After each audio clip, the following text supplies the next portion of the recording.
ஒரு விஷயத்தை வந்து அதிகமாக கொடுக்கக்கூடிய கிரகமாக இங்க நம்ம யாரை சொல்றோம்னா ராகு பகவானை சொல்றோம். ராகுவை வந்து போகக்காரகன் அப்படின்னும் கேதுவை வந்து ஞானக்காரகன் அப்படின்னு சொல்றதுக்கான காரணம், ஒரு பெண்ணுடைய ஜாதகத்துல செவ்வாய் சுபத்துவமாக இருந்து ஒரு ஆணுடைய ஜாதகத்துல சுக்கிரன் சுபத்துவமாக இருக்கிற பட்சத்தில் இந்த ராகு கேதுகளுக்கு இங்க வேலையே கிடையாது. அவர்களுக்கு காலாகாலத்துல நடக்கக்கூடிய திருமண வாழ்க்கை நல்லாவே முடிஞ்சிடும். இப்போ இந்த திருமண பொருத்தத்தினுடைய பங்கு என்ன அப்படின்னா, இருவருடைய எண்ணோட்டங்கள் ஒத்து இருக்கிறதா என்பதுதான் திருமண பொருத்தத்தினுடைய பங்கு. அப்போ ரெண்டு பேருடைய எண்ணோட்டங்களும் ரொம்ப கரெக்டா இருக்கிறதுனால அவங்களுடைய லைஃப்ல அவங்க தாட்ஸுக்கு தகுந்த மாதிரியே லைஃபோடைய மூவ்மெண்ட் ரொம்ப பெட்டரா இருக்கும். ஸோ இதுதான் ராகு கேதுவை பொறுத்தளவில் நம்ம பார்க்க வேண்டிய ஒரு விஷயம். இப்போ 2ல் ராகுவும் 8ல் கேதுவும் இருக்கிறத வச்சு நம்ம வாழ்க்கையை முடிவு பண்ணோம்னா பாதி பேருடைய வாழ்க்கை பொருத்தம் பார்த்து தான் இணைத்தேன்னு சொல்லும் பொழுது கேள்விக்குறியாகத்தான் இருக்கிறது. இப்போ நிறைய பேர் திருமணம் முடிஞ்சு விவாகரத்தில் வந்து நிற்கிற ஜாதகம் எப்படி இருக்குன்னா, ஒருவருடைய ஒருவர் எண்ணோட்டம் சரியில்லை. ஒரு ஊர் இருக்குன்னா 80% பெண்கள் வந்து நமக்கு என்ன திருமண வாழ்க்கையில ஓரளவுக்கு நல்லா தான் இருக்காங்க, 20% தான் நிறைய பிரச்சனைகள் இருக்கிறது. அதனால ராகு கேது அப்படின்ற ஒரு கிரகம் ரொம்ப சுலபமான ஒரு குறிப்பிட்டு விரல் விட்டு எண்ணக்கூடிய ஜாதகத்தில் மட்டும்தான் தோஷத்தை தண்டு கொண்டிருக்கிறது. நம்ம ஆன்மீக உலா யூடியூப் சேனலை லைக் பண்ணுங்க, ஷேர் பண்ணுங்க, சப்ஸ்கிரைப் பண்ணுங்க, மறக்காம பெல் பட்டனை கிளிக் பண்ணுங்க.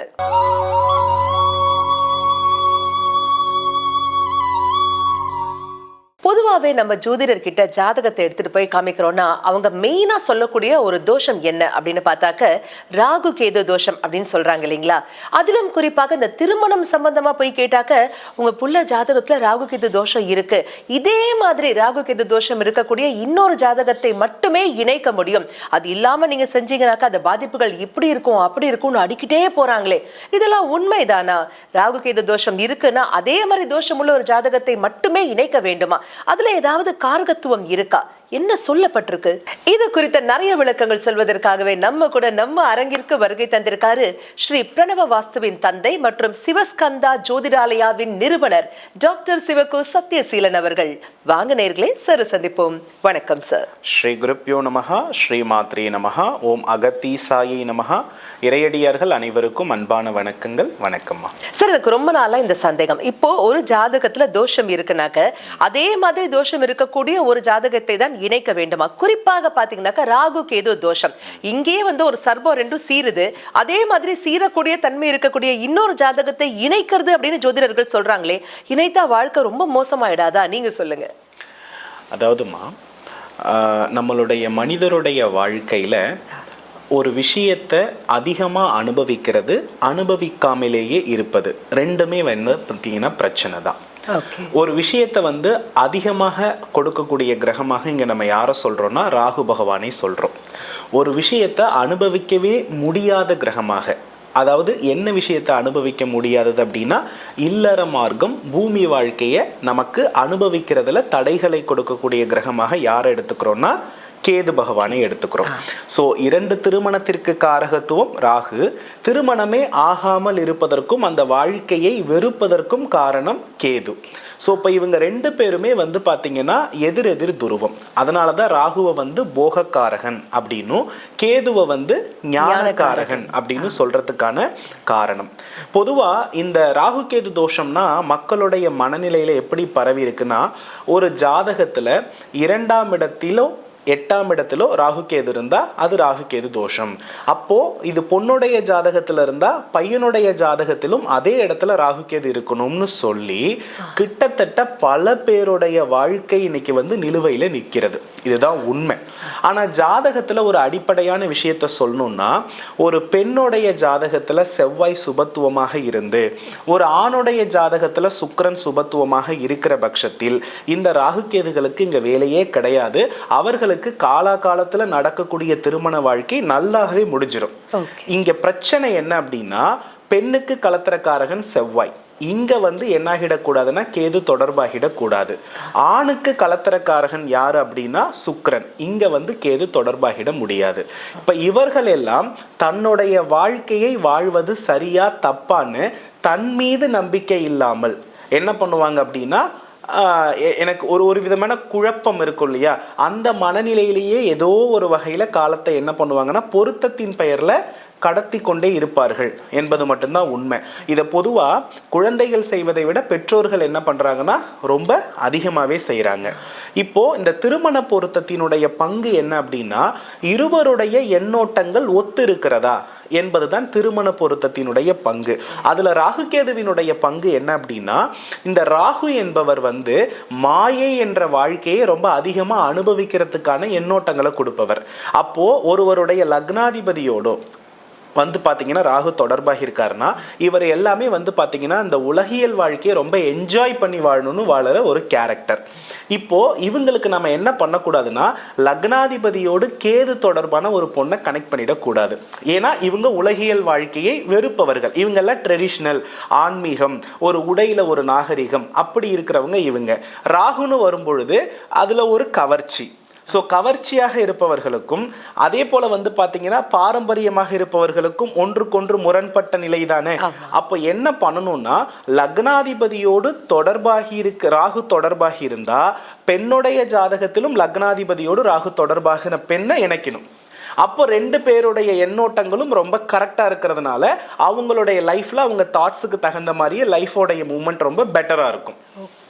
அதே போல லக்னாதிபதியோட கேது இணைகிறார் அப்படின்னா அவங்களுக்கும் வாழ்க்கையில பெரிய பற்று இருக்காது, பொருள் பற்று இருக்காது, பொதுவா அந்த உலகியல் வாழ்க்கையில் மேல பெரிய நாட்டம் இருக்காது.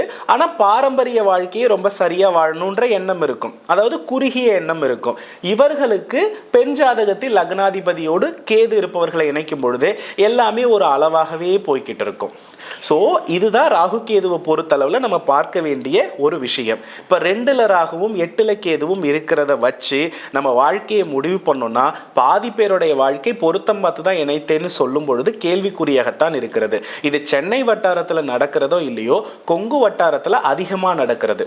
குறிப்பாக கோயம்புத்தூர் வட்டாரத்தில் பெரும்பாலான மனிதர்களுடைய வாழ்க்கை, குழந்தைகளுடைய வாழ்க்கை பாதிக்கப்பட்டிருக்கிறது இதில் தான். சொல்ல போனால் அந்த குழந்தைகளுடைய வாழ்க்கை பொறுப்பு அவங்ககிட்டே விட்டுருந்தா கூட நல்லபடியாக என்ன பண்ணியிருப்பாங்க அப்படின்னா இது பண்ணியிருப்பாங்க. அதை தாண்டி இந்த ராகு கேதுவோடைய பங்கு என்னன்னா, கலப்பு திருமணத்துக்கு இவங்க 2 பேரும் தான் ஓனர்ஸ். ஓகேவா? அப்ப ராகு வேற ஜாதியை குறிப்பவர், கேது வேறு மதத்தை குறிப்பவர். அப்போ இந்த ராகுவும் கேதுவும் ஜோதிடத்துல ஒரு வித்தியாசமான கிரகங்கள்னு ஏன் சொல்றோம்னா, நம்மளுடைய பாரம்பரிய வாழ்க்கையில இப்ப ஒரே ஜாதியில திருமணம் பண்ணணுன்றது காலங்காலமா இருந்து வருவது, ஒரே மதத்திலேயே திருமணம் பண்ணணுன்றது காலங்காலமா இருந்து வருவது, ஒரு திருமணம் தான் இருக்கணும்னு சொல்றது காலங்காலமா இருந்து வருவது, இதுல எல்லாத்திலையுமே முரண்பட்ட நிலையை தருவது தான் இந்த ராகு கேதுக்கள். அப்போ இவங்க 100க்கு ஒரு 20 பேருடைய ஜாதகத்துல மட்டும்தான் ஸ்ட்ராங்கா இருப்பாங்க. 80% ஜாதகத்துல ராகு கேதுக்களே இருக்காது. 20% தான். இப்ப நம்ம ஒரு ஊர்ல எடுத்து பார்த்தோம்னா எத்தனை பேருக்கு அங்க 2 திருமணம் இருக்கிற மாதிரி இருக்கும், எத்தனை பேர் கலப்பு திருமணம் பண்ணியிருப்பாங்க? ரொம்ப குறைவு தான். 80% நார்மலாவே தான் நடக்கிறது. அப்ப என்னன்னா, இப்ப நிறைய பேர் திருமணம் முடிஞ்சு விவாகரத்துல நிக்கிற ஜாதகம் எப்படி இருக்குன்னா, ஒருவர் எண்ணோட்டம் சரியில்லை. நல்லா இருக்கக்கூடிய ட்ரெடிஷ்னலாக இருக்கக்கூடிய பையனுக்கு ஆன்மீக பற்றே இல்லாத ஒரு மருமகள் இருக்குது, நாங்கள் ஜாதகத்தை பார்த்து தான் வச்சோம். ராகுக்கு எதுக்கு அது விஷயமே கிடையாது. இந்த பரிகாரம்லாம் செய்கிறாங்களே, அதெல்லாம் ஒர்க் அவுட் ஆகாதா? இல்லை, ஏன்னா நான் தான் சொல்கிறேன், 20% தான் 20% தான் இந்த தோஷமே ஒரு ஜாதகத்தில் நம்ம கண்டறிய முடியும். எல்லா பெண்களுமே இன்னைக்கு ஒரு ஊர் இருக்குன்னா 80% பெண்கள் நமக்கு என்ன திருமண வாழ்க்கையில ஓரளவுக்கு நல்லா தான் இருக்காங்க. 20% தான் நிறைய பிரச்சனைகள் இருக்கிறது. அதனால ராகு கேது அப்படின்ற ஒரு கிரகம் ரொம்ப சுலபமான ஒரு குறிப்பிட்டு விரல் விட்டு எண்ணக்கூடிய ஜாதகத்தில் மட்டும்தான் தோஷத்தை தண்டு கொண்டிருக்கிறது. இன்றைய காலகட்டத்தில் எல்லாருமே யூடியூபை பார்த்து 2ல் 8ல் ராகு கேது இருந்தா அது தோஷம்னு சொல்றாங்க. ஆனா ஆக்சுவலி உண்மையை சொல்லணும்னா, விவாகரத்தானவர், இரட்டிப்பு திருமணம் செய்தவர், கலப்பு திருமணம் செய்தவர், காதல் திருமணம் செய்தவர், இந்த மாதிரியான லைஃப் ஸ்டைல் இருக்கு இல்லையா, இவங்களுடைய எல்லாருடைய ஜாதகத்திலுமே ராகு கேதுக்களுடைய விளையாட்டு இருக்கும். ஓகே, இதனால அந்த காலத்தை விட இந்த காலத்துல அதிகமாக இருக்கு இல்லைங்களா? அந்த காலத்துலயும் ராகு கேது அந்த மாதிரி அமைப்புல இருந்த ஜாதகங்கள் இருக்கு. அப்பெல்லாம் எட்டி பார்க்காத அந்த விவாகரத்து, கலப்பு திருமணம் இது எல்லாமே இப்போ அதிக அளவுல எட்டி பார்க்குது. ஏன்? அதாவதுமா, ஒரு அடிப்படையான ஒரு விஷயத்தை புரிஞ்சுக்கணும். ஒவ்வொரு யுகமாக நம்ம சொல்லுவோம் இல்லையா, யுகங்கள் மாற மாற மனிதனுடைய தேடல் எதை மைய மையப்படுத்தி அதிகமாக இருக்கிறதோ அதற்கு தகுந்தாற்போல் அந்த கிரகங்களுடைய பலமும் இந்த பூமியில் வளர்ந்து கொண்டிருக்கும் என்பது உண்மை. ஒரு காலகட்டத்தில் உணவே ஆரோக்கியமான வாழ்க்கையை கொடுத்தது, இன்னைக்கு உணவே ஆயுளை அழிக்கின்றது. அப்போ உணவு ரசாயனம் வளர்ந்துகிட்டே இருக்குன்னா அங்க ரசாயனத்திற்குரியவன் யார் என்றால் ராகு, அவன்தான் மரணக்காரகன். அப்போ உணவில் மரணம் கலந்திருக்கிறதுன்றது தெரியுது. ஆனா இன்னைக்கு மானிட வாழ்க்கையில அது தவிர்க்க முடியல, எல்லாம் நோயா வருது.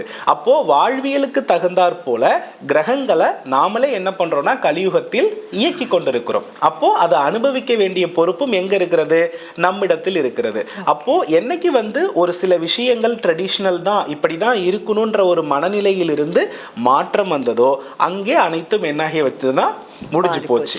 அப்போ இந்த இடத்துல எப்படி வேணாலும் இருக்கலாம், என்ன சூழல்ல வேணாலும் வரலாம் அப்படின்னு ஒரு கேரக்டர் நம்ம சொல்றோம்னாவே அது ராகு கேதுக்கள் தான். இப்படிதான் இருக்கணும், இந்த முறையில தான் வாழணும் அப்படின்னு சொல்லக்கூடிய கிரகங்கள் யாருன்னா குரு பகவான். இப்போ நல்லா கவனிச்சு பாருங்க, 50% நாத்திகம் இருக்கிறது, 50% தான் ஆன்மீகம் இருக்கிறது. அந்த ஆன்மீகமும் எதுக்கு இருக்கிறதுனா பொருள் பற்றுக்காகத்தான் இருக்கிறது. யாருமே தெய்வத்தின் மேல பாசமா இருக்கிறத விட தெய்வத்தை கும்பிட்டா எனக்கு பணம் தந்தா நான் என்ன வேணாலும் பண்றேன் அப்படின்ற மனநிலை வரும் பொழுது அங்க தெய்வத்தினுடைய வலிமை பணம் தரலன்னா இல்லைன்ற நிலைக்கு கலியுகம் எடுத்துட்டு போயிடுச்சு. அந்த அளவுக்கு பொருளாதார தேவை வளர்ச்சியில இருக்கிறது. அதனால கலியுகம் அப்படின்றது அதை தான் நம்ம சொல்றோம். அதனாலதான் கிருஷ்ணர் சொல்லியிருக்காரு, கலியுகத்துல யாருமே சகஸ்ரநாமம் படிக்க வேண்டாம், ஹோமம் பண்ண வேண்டாம், எதுவுமே செய்ய வேண்டாம், என் நாமத்தை சொன்னால் கூட பெரிது. அப்படின்னா அதுக்கு என்ன அர்த்தம்? அது கூட சொல்றதுக்கு மக்களுக்கு என்ன இருக்காதான், ஒரு அன்பா சொல்ல மாட்டாங்களாம். அந்த அளவுக்கு மக்கள் பொருள் பற்றின் மீது மாயை உலகில் சிக்கி தவிப்பார்களாம். அதனாலதான் இந்த உலகம் ராகு கேது பிடியில் இருக்கிறது என்று இந்த இடத்துல சொல்ல வர தெளிவான விளக்கம் கொடுத்தீங்க சார். ராகு கேது தோஷம் அப்படின்னா என்ன, அது இருக்கனாக்கா திருமணத்திற்காக நம்ம ஒன்றும் பயப்பட வேண்டிய அவசியம் இல்லை, அதற்கு இணைக்க வேண்டிய ஜாதக அமைப்புகள் எப்படி இருக்க வேண்டும்? பொருத்தம் அப்படின்றது 10 பொருத்தத்தை தயவு செய்து எடுத்துட்டு போய் நீங்க முடிவு செய்ய வேண்டாம். ஒருவருடைய பிறப்பு ஜாதகத்தில் விதி கொடுப்பினையில் அவருடைய தேடல் என்ன, அவருடைய எண்ணோட்டம் என்ன என்பதை பொறுத்து அதற்கு தகுந்த மருமகளை இணைத்தால் மட்டும்தான் வாழ்க்கை தொடரும். அப்படி இல்லாம மருமகள் வருவது வாழ்வது எல்லாம் இரு ஜாதகர்களுடைய மனநிலை பொறுத்து, வாழ்பவர்களுடைய மனநிலை பொறுத்து. இது கொங்கு நாட்டுல பெற்றோர்களுடைய கையில் இருக்கிறதுனால நிறைய பேருடைய வாரிசுகளுடைய வாழ்க்கை கேள்விக்குறியாக இருக்கிறது. இந்த நிலை என்றைக்கு மாறுகிறதோ அன்றைக்கு காலசர்ப்ப தோஷம், ராகு கேது தோஷத்துக்கு ஹோமமும் பூஜையும் உலகத்தில் குறைந்துவிடும். நாம நம்ம வாழ்க்கையை நம்ம புரிஞ்சுக்கிட்டு நல்லா வாழ்வோம். நம் வாழ்க்கை நம் கையில் அப்படின்னு அழகான ஒரு விளக்கம் கொடுத்தீங்க சார். இப்போ உங்களை டைரக்டா கன்சல்ட் பண்ணோம் அப்படின்னாக்க எங்க வரணும் அண்ட் கான்டாக்ட் நம்பர்? சென்னையில அண்ணா நகர்ல பார்க்கலாமா, கோயம்புத்தூர்ல காந்திபுரத்துல பார்க்கலாம்.